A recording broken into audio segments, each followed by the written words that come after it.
नाज़रीन, Kohistan news service में अहम खबर। टाउन कमेटी थाणो बुलाखान के अगूणे चेयरमैन और कोहिस्तान की समाजी सुधारक सरगवासी वीरूमल डिनाणी की 3 वर्षीय थाणो बुलाखान में मल्हाई वई। उन मौके ते संदस याद में कायम कयल समाजी तंजीम बाबा वेलफेयर ट्रस्ट पारां थाणो बुलाखान और आसपास के गरीब मुस्तक माण्हुनि में 50 अदद बिजली जा पंखा तक़सीम कया विया।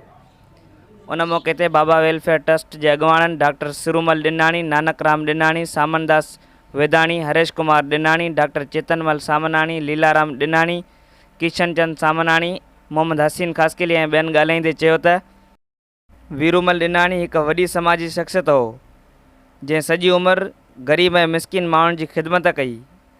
अॻवाणनि जो चवणु हो त वीरूमल डिनाणी असां खां जिस्मानी तौर जुदा थी वियो आहे, पर संदसि नालो अॼु बि ज़िंदह आहे। संदसि ख़िदमतनि खे हमेशह यादि कयो वेंदो। उन मौके ते मुख़्तलिफ़ शख़्सियतनि वॾे अंग में शिरकत कई। वधीक ख़बरुनि लाइ ॾिसंदा रहो Kohistan news service. Reporter Kohistan news service team Thano बुलाखान।